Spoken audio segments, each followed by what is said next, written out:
I want to make a kind of a expose video into the video game Clair Obscur Expedition 33. There was that panic about Dungeons and Dragons being satanic. Well, this video game, it is from the father of lies. The spiritual significance, the meaning, the thing that it is trying to get you to eat is from the father of lies. And that's what I want to talk about. I want to explain it. Because it looks like it's gonna be one of the most highest rated video games of all time, right? And that makes sense. It's written in scripture that in the last days people will escape into myths and legends and stuff like that, and you know, then the trumpeter will go quiet, you practice sorcery and stuff like that, the Babylon will be thrown, you know, no more music, no more video games, no more movies like what you know. That's gonna happen, and this is one of those things that will be thrown away in the trash. This video game. I'm gonna explain why. Why do I have such a problem with it? I haven't played it myself. I've watched some other people play it. You know, I get the gist of it. The gameplay seems interesting, but everything else is horrible. Even the music I hate, because it is supporting something that deserves no support. So the video game starts with like this interesting premise. People are dying, right? Maybe it's not that interesting actually. Maybe it's just, you know, miserable. It's about suffering. They don't know how to write stories about good things, so they do just the worst type of things. So there's a big number in the sky pretty much, and it goes down, and when the number goes down, people that age die. They turn into like flower petals, and it's like a beautiful presentation, right? This is like a French game. There's piano music playing. It's so like sad, tragic. We don't even know why this is happening. Why? You know, there is grief, suffering. It's very emotional. At least it tries to be. That's the thing that it tries to convince you of that's happening with everything it has. Okay, and it seems to be working, I guess.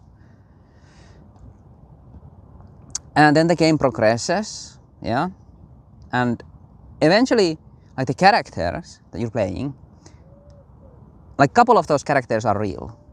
At least one of them, like this 16-year-old girl. She finds herself in the real world, and it's a complete fabrication, this fake world that you have been playing in. It's like some kind of a painting or whatever. It's just, you know, blah, blah, blah, magic. The point is, it's fake. It's not real. This is the big reveal, right? And then this girl goes back into the fake world, and she's attached to things. And the characters there, when she tells them, you know, this is a fake world, none of this is real, no, they go on behaving, you know, in this false human way. In a way that the father of lies tries to deceive people into thinking is possible. And he has managed to do that in the world. Because I've seen grown-ups try to defend this. They say, you know, it's real to them, so all their crying and tears and stuff like that, you know, we should care about that. Oh, isn't that, what a big reveal, wow, this must be so strange for them. No. You cannot make truth relative to darkness, to lies. Truth is against lies. It either is true or it isn't. So when you have a fake world and things that are supposed to be like humans, right? They have their emotions, they do like great voice acting to try to convince you of this. They don't get to go on caring about their husbands anymore, like some woman does, like immediately when she's told that it's all fake. Oh, well, just bring back my husband into this fake world. That's all I need. Then it's great. Like, then I'm happy. No, happiness doesn't exist anymore. To somebody, when you tell them that everything is a lie, it's like unexisting.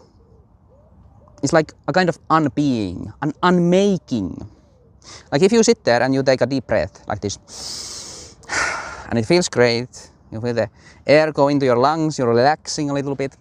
That's not possible to somebody who believes everything is fake. But the characters play it as, we believe this, we believe everything's fake. Anyway, no.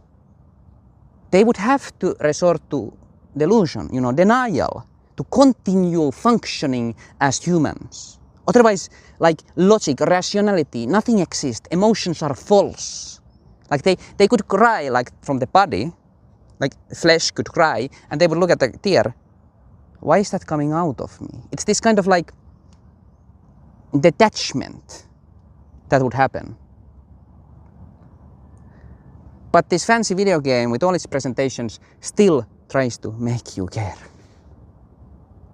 And I've seen like grown-ups care about it, thinking that it's real to them.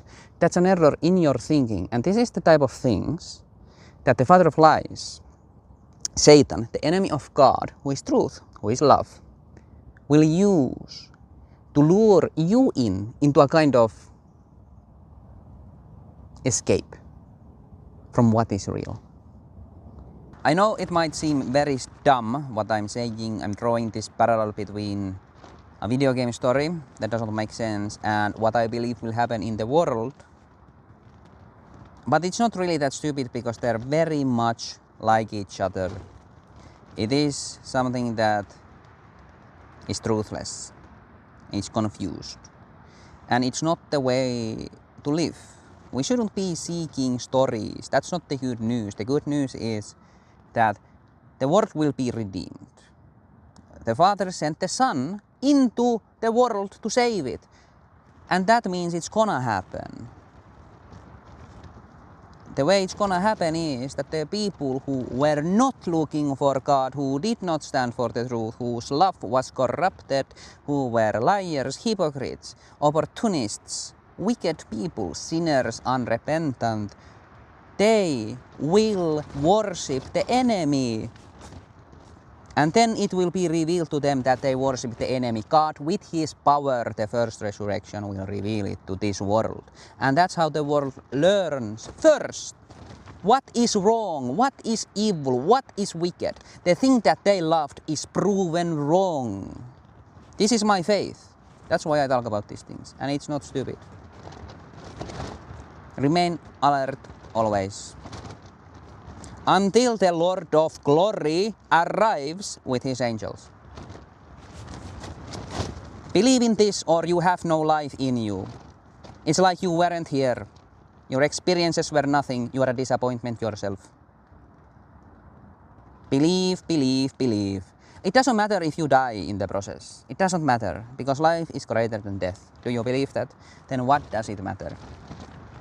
Become like the ones who the second death has no power over. And you're good.